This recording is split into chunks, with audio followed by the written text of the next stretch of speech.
I am joined by a friend of mine in Houston, Texas, Dr. Venu Julapalli, who is a colleague of mine from Houston Methodist Hospital. He got so mad over the mandates that he went to law school, and now he is suing the hospital. And his lawsuit is remarkable because he has managed to get to discovery, and he is suing over the mandates. But I would like you to tell your story, Venu. Welcome, and tell us sort of what happened to you during the pandemic. Sure. Well, thanks for having me on, Mary. I know that we've been through a lot and there's way more to go, I would think.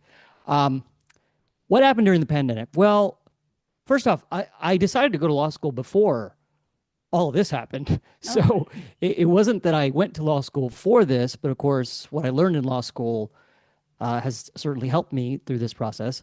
Um, I guess we should start before the pandemic. I mean, for me, I'm a solo practitioner. I'm a solo gastroenterologist. I've been in my own practice for, 20 plus years. And so I've always been independent. I've always been an independent physician. I love it. That independence is very critical for me because, in large part, because that's what helps me take care of patients. And so for me, that independence is very critical to proper patient care. It's not that we don't collaborate with the hospitals. Of course, we do. They have resources that we don't in our clinics, but it's a collaboration. It's not a one and the same.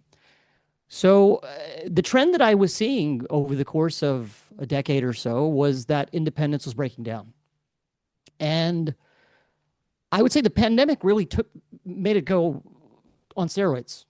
It really took it off, and so that trend was happening before the pandemic began. And then as the pandemic began, and then all of these things were being put in place as a result of the pandemic, I mean, that's when that independence really broke down. And I would say it uh, broke down like crazy over the vaccine mandates. yeah. And, I guess we could start there. Yeah. So, like you said, yeah, you were independent. And like myself, I was independent. And it gave us a different perspective than I think a lot of our colleagues. So, you had privileges at Houston Methodist Hospital. Hmm. Uh, and your brother also had privileges at Houston Methodist Hospital. And then the mandates came. And I just want to remind everybody that Houston Methodist was the first in the country to mandate the COVID shots. They did it 5 months before Biden. We got the notification on April 1st, 2021. So, what was your response when you got that notification? Sure. So I had privileges at Houston Methodist Woodlands. I mean, there's like 7 or 8 branches here in Houston. And as you said, Mary, Houston Methodist was the first hospital in the country to mandate the COVID-19 vaccine. They did it on their employees first. They announced it in December of 2020, and then they ultimately instituted the mandate on their employees in March or April of 2021. Um, I think it's important for the viewers to understand that physicians are not employees of the hospitals. We have privileges at the hospital, and we have privileges to get on the medical staffs of the hospital. So every hospital has a medical staff. And the medical staff is what recommends a physician who's applying for credentials to get on the medical staff. And then ultimately, the board of directors of the hospital is what confers those privileges. So we don't go through HR. We don't go through any of the stuff that the employees of Houston Methodist or any other hospital goes through. That would be the nurses, the physical therapists, and the like. So you can think of us as independent contractors. It gets a little weedy in there, but that's the way you can look at us. So Houston Methodist then extended that vaccine mandate that they had mandated on their employees to the physicians. And as you said, that was around April 2021 when they announced that. The way they did it at Houston Methodist, I would say, was unique as opposed to other hospitals who did it later. The way Houston Methodist did it was to go through the medical staff bylaws. So they had the medical staff bylaws at each of the different branches, actually, the medical executive committees at each of the different branches adopted a motion to enforce the vaccine mandate on the medical staff. Now, vaccine mandates or vaccines in general were never tied to our privileges. I mean, we had the flu vaccine, right? And they would tell us every year, here's the flu vaccine season. Are you going to get your vaccine? And so you could take the vaccine, or you could apply for an exemption, a religious exemption or otherwise, and nobody cared. Nobody said anything. I applied for the religious exemption for the flu vaccine for 2 straight years at Methodist, and nobody cared. Yep. And importantly, it was never tied to privileges. Right. It was tied to reporting to Medicare and getting some sort of, Medicare funding or something of that nature. It was not tied to privileges. This was the first time that it became tied to privileges. And the way Houston Methodist did it is through the medical staff bylaws. So they had to amend the medical staff bylaws to give the enforcement power for the medical staff to be able to then execute on the vaccine mandate and then get rid of the physician in terms of the privileges. So, and who is in charge of altering the bylaws? Well, that's a great question. I mean, the physicians are supposed to be in charge of altering the bylaws. I mean, that's what the medical staff bylaws are for. So this is another important point. The medical staff is independent of the institution. Houston Methodist has its own bylaws, the hospital bylaws. The medical staff has its own bylaws.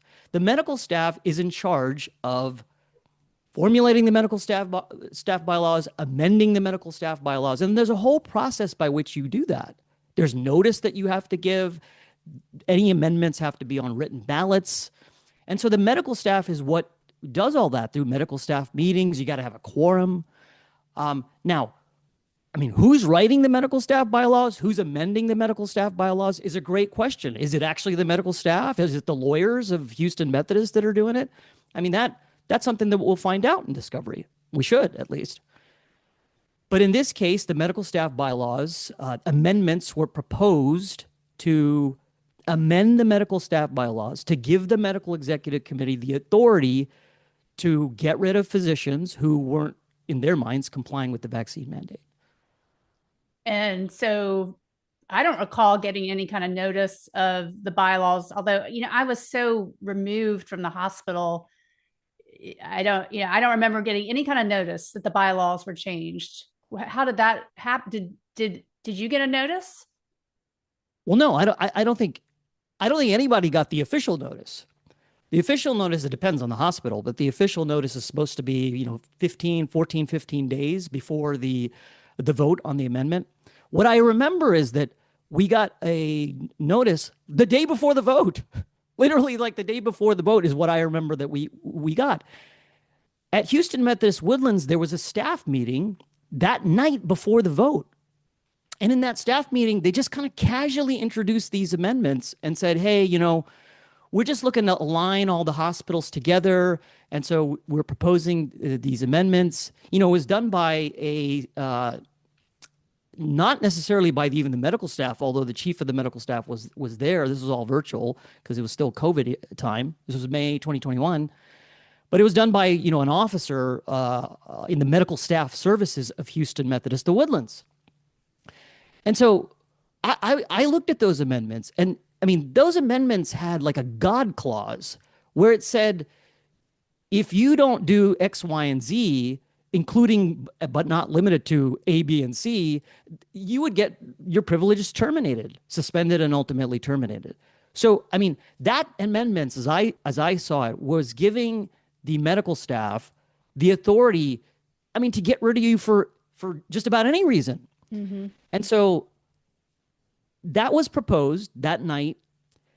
And, I couldn't sit around and do nothing. I was like, the medical staff, we on the medical staff have to look at these amendments. And so I constructed a mailing list that night of over 1,000 physicians on staff at the Methodist Woodlands. And I said, I don't know if you guys have looked at these amendments, but you better, because it's got this clause in here. And that's where it all started. I mean, it just took off from there. This was May 2021. Ultimately, I created a listserv over this. And like I said, we had over 1,000 physicians on that listserv. Do you know how many people voted for the amendments? Well, that's another good question. To this day, we're not sure. So once I had people pay attention to, what is going on. I mean, I get people responding back to me saying, my gosh, we didn't know that these amendments existed. I mean, you know this, Mary. Most physicians are they got their nose to the ground. Mhm. They're not necessarily that active in terms of all of this stuff about bylaws and Right. amending bylaws. So people weren't necessarily aware of it. And then when they came to be aware of it, they got pretty concerned. I heard from people like that overnight. And then ultimately, the vote happened the following day. The vote was on a Google sheet. It wasn't even on any written ballots. It was just on like a Google sheet, not anonymous, Hmm. no quorum that I'm aware of. So all of these bylaws provisions that we have in the bylaws to pass these amendments legitimately, they weren't followed. And then, like a week or so passed where nobody knew what actually happened with the vote. And so by this time, I had this listserv. So we were going back and forth like, okay, what's going on? What is the vote count? And then finally, a week later, the chief of the medical staff wrote an email saying, we heard from a number of people. The vote has passed, but we're going to take out that including but not limited to clause that, rub people the wrong way. Now, even that is against the medical staff bylaws. You can't just take out a clause just because you want to. You Right. gotta put that up for a vote again, which obviously didn't happen. My calculation is because somebody else went and found out the actual vote count. I think this thing passed by 3 votes. Hmm. Maybe, maybe I'm not even sure. I mean, that's what we were told ultimately. Right. But did it actually legitimately pass or not? I don't know. So, what did the clause allow for exemptions, or how? I know that your brother got an exemption and you didn't. So what was the justification? Was that in the bylaws? Yeah, so the policy itself allowed for medical and religious exemptions. That was built into the Houston Methodist vaccine mandate itself. So the medical staffs were simply following the policy. Now, I applied for a religious exemption request. The same religious exemption request that I had applied for 2 straight years with the flu vaccine. I was denied. The letter that I got from Houston Methodist, it just was like a boilerplate letter saying you have not stated enough to adequately explain your issue. And I could tell it was boilerplate because I saw that other people had gotten these letters and it was the exact same letter. Mm-hmm. So then I started asking, okay, who's on the COVID-19 vaccine religious exemption panel? I think that's what they called it. What's the criteria? I got no response whatsoever. Well, let me take that back. I was told by Boom, the CEO, and the CMO, Robert Phillips. Phillips is the one who responded to me, but Boom was CC'd on that email. You need to talk to the medical staff over there at Houston Methodist, the Woodlands. They're the ones that are handling it. Then I went and talked to the chief of the medical staff there. He said, we don't make any decisions here. All that's done down at the mothership in Central. So it was just this kind of back and forth. Nobody really wanted to answer what the criteria was. There was no appeal process, by the way. I mean, all I got was a letter saying, that's it. You haven't stated the issue. If you want to take it, you can take it. Otherwise, you'll be suspended. So there was no process to appeal. There was no hearing. There was none of this due process that normally is afforded to physicians when there's an action taken against you with regard to your privileges. In fact, they built that in. They said, oh, no, this is not an adverse action. This is simply, we're just doing some ministerial kind of things. And it's okay. You're going to get rid of, you're going to have your privileges done. But this is not an adverse action. It's not going to be reported. And that was by design, because if they did say it was an adverse action, then most medical staff bylaws, if not all of them, say you got to have a process for that. You got to have a hearing. You got to have the ability to sort of cross-examine people. They didn't want to go through any of that stuff. So they just got rid of me. Right. And then you mentioned my brother. So my brother My brother has a similar religion as I do. My brother had a religious exemption request. Now, this came later when they mandated the booster. Uh, that's when he applied for his religious exemption request. It was initially denied, and then he resubmitted it, and then 3 weeks later they took him in. Probably because there was growing growing fury from the staff, I bet. Well, I mean, this is what I'm saying in terms of the lawsuit. Why did they have this kind of haphazard, irrational, inconsistent way of doing things? Well, if you look at it from the standpoint of, okay, religious exemptions, what's the criteria, then it all looks very irrational. Mm-hmm. But what I'm contending in the lawsuit is that the whole thing was a sham. The whole vaccine mandate, the religious exemption request, the thing was a sham. What they were doing was just taking control of the medical staff. And if you were really economically valuable in the hospital, then they kept you or they found a way to keep you. Mm-hmm. But if you weren't considered to be economically valuable, then they would get rid of you. My brother is way more active.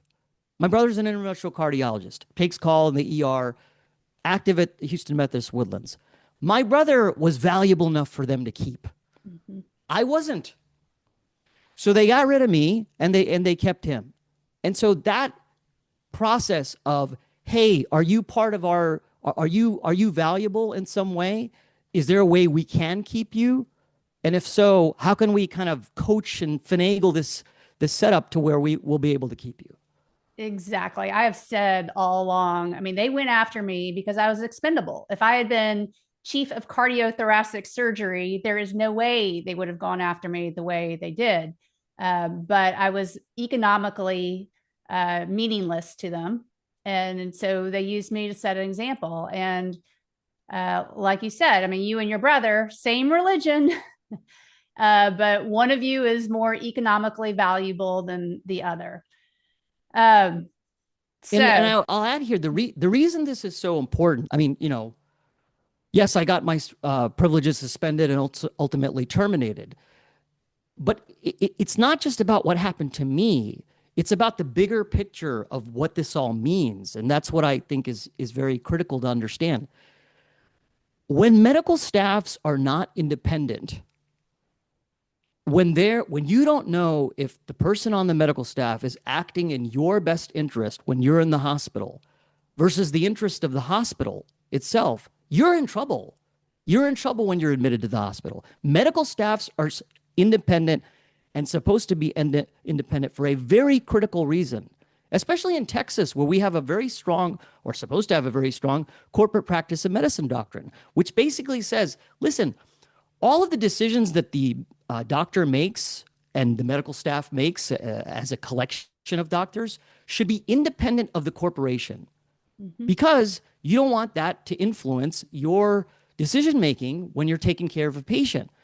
So what's happened, and this goes back to the beginning of this conversation, this trend of the medical staffs and the hospital being considered one and the same, and control over the medical staff, installing whoever's on the medical executive committee to basically rubber stamp what the hospital is doing.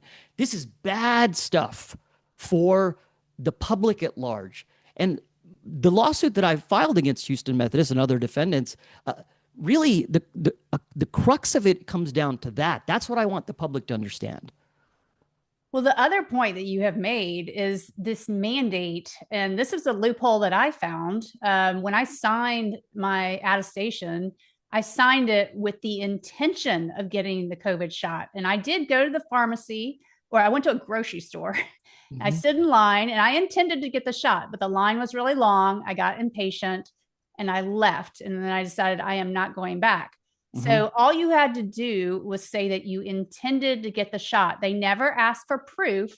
And what was their motivation behind that? And I tell us that explanation. You've told me before that makes a lot of sense. Well, I think it's an illustration that the whole thing is a sham, because you're absolutely right, Mary. I mean, when they when they announced this, that this was going to be enforced on the medical staff, you got an email. We got an email basically having a few choices. You could either say you got it, you already got, you got some series. At the time they had J&J as well as the Pfizer and Moderna.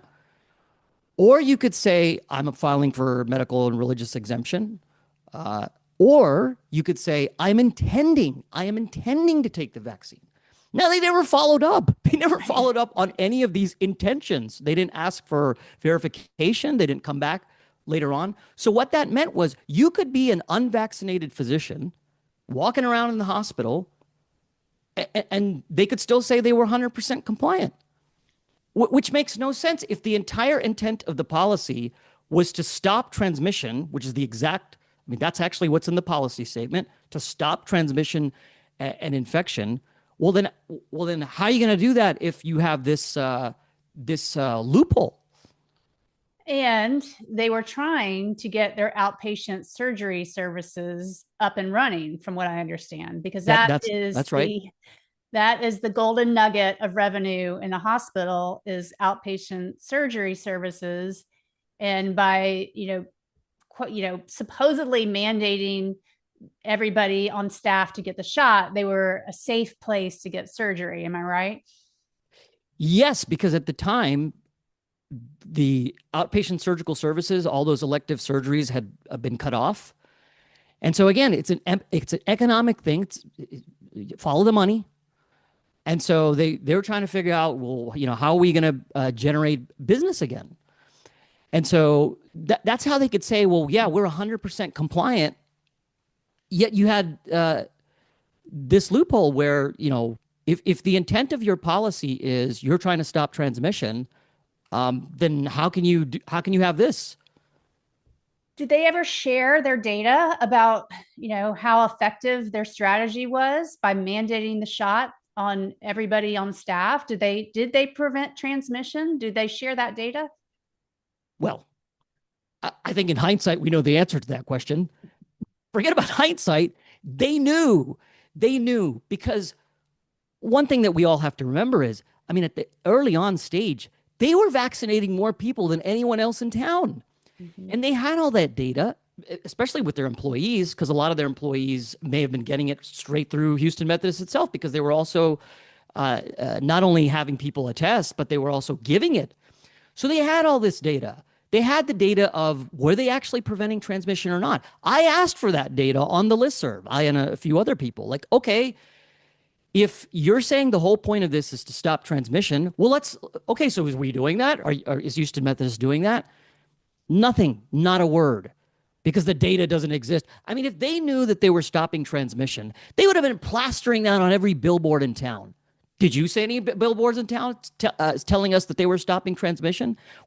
I think most physicians knew by mid-2021 that it wasn't stopping transmission.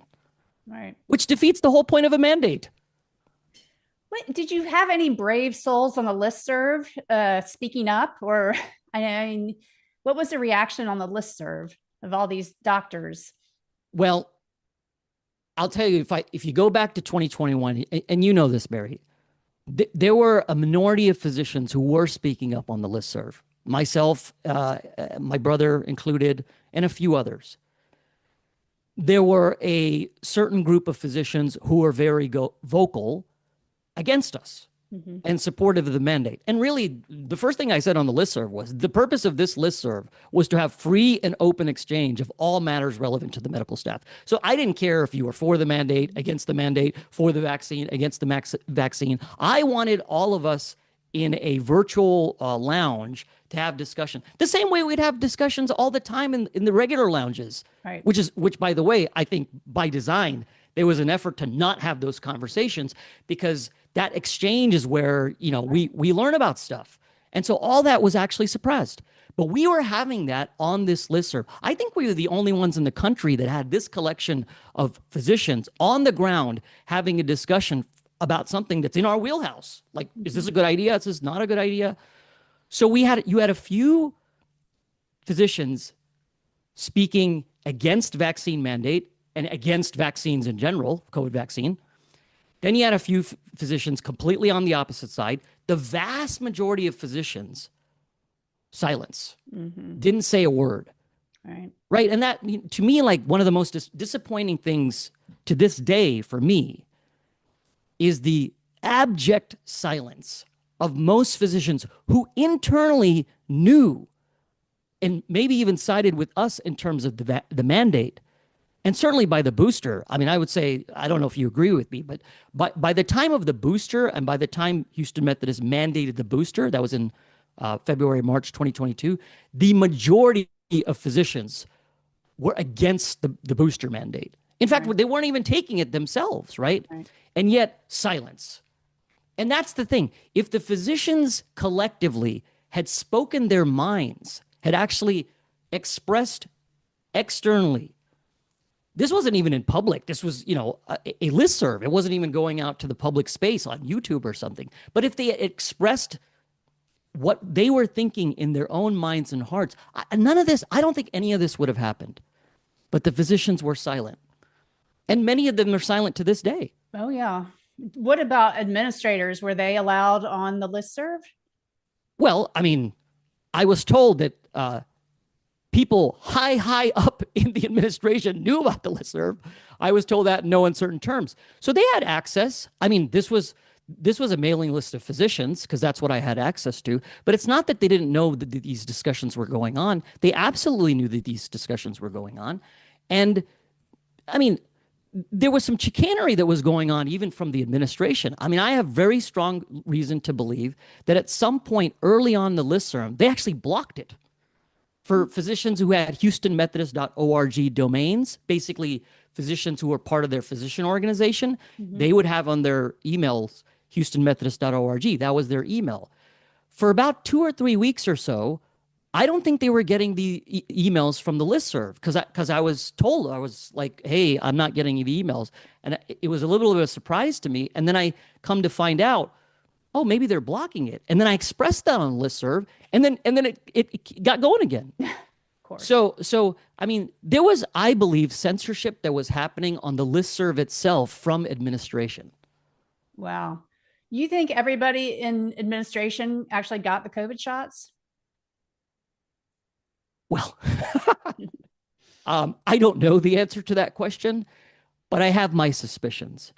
So we were talking about how they wanted to keep you if they found you to be valuable, right? They wanted to have a way. Well, given the notoriety that I had been, for better or for worse or by choice or not, given the notoriety that I had gotten because I had started this listserv, I got wind of things. So on one particular occasion, I had a colleague that came to me, having been initially denied her religious exemption request. She said she had something to tell me. And so she sat down with me and my brother, and she said she's on staff and she's considered to be very valuable. Her boss, who also is the chief medical officer of Houston Methodist of Woodlands, wanted to keep her. And she told me that she was given the opportunity by the chief medical officer of Houston Methodist of Woodlands, the opportunity to fake taking the vaccine. Who is that? The Jason CMO? Knight. Jason Knight. Jason Still Knight? the CMO at Houston Methodist Woodlands, now a defendant in the lawsuit, I should add, offered this colleague that he wanted to keep, according to her, the opportunity to fake taking the vaccine. Wow. Now, she didn't take up the offer. She did tell me that she had a follow-up question for him, which was, am I the first person that you're offering this to? To which he told me the response was, I can neither confirm nor deny that. Wow. Now, 3 or so weeks later, her initial religious exemption request was reversed and it was granted. Wow. So it was initially denied. They wanted to keep her. He brought her in and said, we'll just give you a fake vaccine. She said no. And then her religious exemption was magically granted. that That's what right? she told me. That's what she told me. Has anybody else come forward? Well, I don't have that knowledge, but when you're chief medical officer of one of the main branches of Houston Methodist, if he's offering an opportunity to fake it, I mean, the whole thing is a sham. Right. It makes absolutely no sense. It's wrong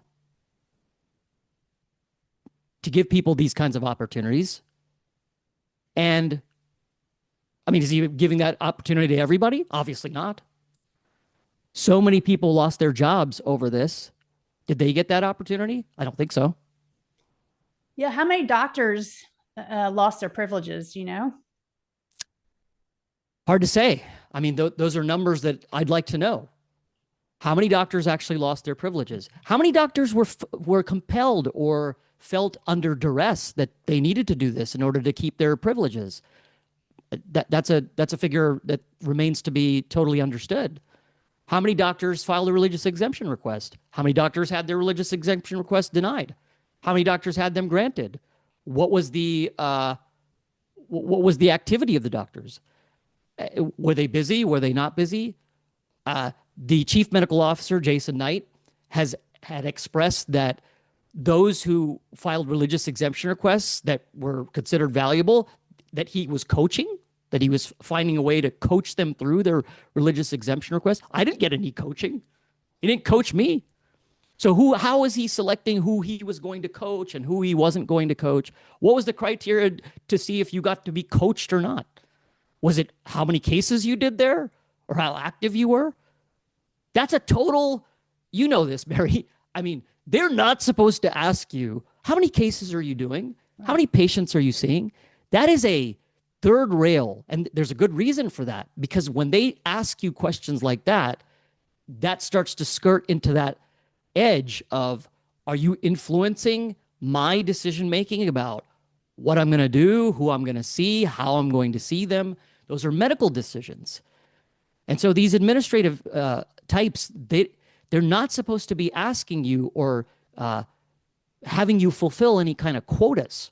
Yeah, I'm sure they track you. I'm sure they have all They sorts track of data. you, but they can't ask you. Mm-hmm. And they're usually very careful about it. But I think in this case, they weren't being so careful. So tell us the details on the lawsuit. What exactly are you suing for? Sure. So I filed a lawsuit against Houston Methodist and the Woodlands, the medical staff, the physician organization, which is the organization that employs physicians within that organization, not the hospital, but this organization, which then, of course, Houston Methodist influences, and Jason Knight. And what I've alleged is that they colluded with each other to boycott me, a guy that they felt was not economically valuable to the system. And they used the vaccine mandate as a ruse, as a pretext to get rid of people like me. Mm-hmm.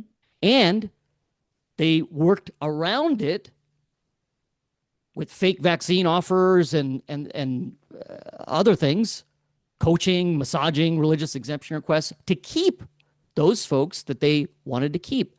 And that hurt the public. That hurt competition. That's against antitrust law here in the state of Texas. So that's the legal argument that I have made. Now, what's the bigger picture? The bigger picture is medical staffs should be independent of the hospital systems. When they're not independent, when they're colluding with each other, that is a dangerous situation for people who have the misfortune to end up in the hospital. Mm-hmm. It's dangerous. Mm-hmm. You have to know when you're being taken care of by a physician in the hospital that they're acting in your best interest. When that trust begins to break down, which it has been breaking down before COVID, and then it just took off during COVID, especially with all these vaccine mandates. When that trust erodes, the whole thing is over. I mean, there is no practice of medicine without that trust. And I'm sure you would agree with me. I have patient after patient who tells me, I do not trust this system anymore. It's tragic. I don't want patients to feel that way. I want them to trust the healthcare institutions. They certainly have a role. I want them to trust us. I want them to trust Houston Methodist. I want them to trust these institutions, but they can't because of ridiculous stuff like this. Wow. Yeah. And you miraculously survived the motion to dismiss, and they tried to change the venue. Am I correct? Yes, they tried to change the venue. They tried to change the venue where they had a favorable decision in a lawsuit that I had originally filed only against the medical staff. And so they wanted to go back up there to shift this case to, they lost. And so now this case is past that motion to dismiss. And to my knowledge, I believe I'm the first person to break through against Houston Methodist over this particular issue, to break through to discovery. So what does that mean? It means I can get evidence because I have to prove my case. I'm the plaintiff. I've made all these allegations. They are serious allegations. I have to prove it. And that's what discovery is for. So what does that mean? It means answers to questions, getting documents, depositions, and finding out information that is relevant to this issue for me to be able to prove the case. And is there a hearing scheduled yet? Not yet, but there will be. Okay. Have you taken any depositions yet? I'm about to. I can hardly wait. Who are you deposing first? Well, I won't get into the litigation strategy. Let's just say that a case like this has long tentacles that reach out far and wide. And so we need to be exploring down all where those tentacles lead. And you have brought on a partner to help you. And I know you are asking the public to support you because now it's starting to get, now is when the fees start to come in and you need some financial support. I'm going to include it's a GoFundMe account, I believe. So everybody can pitch in. This is a huge deal. This is a huge It's Gifts and Go. Sorry. Oh, Gifts and Go. Good. I don't like GoFundMe. So Gifts and Go. Yes. But this is a big deal. This is a huge case. We have gotten to discovery. I mean, that is massive. Depositions, massive. I mean, it is very exciting. I applaud you. I mean, wow, this is just, I can't tell you how excited I am. So I hope people will follow the story, share the story. And if you can pitch in to help Venu's legal fees, that would be wonderful. But we will have you on again soon with updates. And yeah, and if I'll just speak very briefly about the financial aspects. Oh, right. Yeah. Cases like this are very expensive, and let's get real. Houston Methodist is a titan. They are one of the biggest companies in Texas. They have huge influence. I can't watch a single football game or a basketball game without seeing like 5 commercials of Houston Methodist on breaks. They control media. They control communication. They're massive, and they have a huge stack of money. What is the fundraising going towards? Well, I've set it up so that it's very, very honest and transparent. The fundraising is going toward litigating the case. It goes toward the legal fees as far as the work that's put in by myself as the attorney and my co-counsel. I have an excellent co-counsel now. It goes toward the depositions, it goes toward discovery, and it goes into a trust account. So we have to be very strict in Texas in terms of how the money is used. And so whatever money is contributed goes into a trust account, stays in the trust account until the work is actually done. And that's how I've structured it. I've started a Give, Send, Go campaign. It's Give, Send, Go / Houston Methodist Misleading Medicine. And I really appreciate this opportunity because we're just getting started here. It's going to be long, tough work, but we're on the offense, and we've got the ball, and we're headed down the field. I love it. Well, thank you so much. This is a great way to start 2026. I keep saying this is the year of retribution.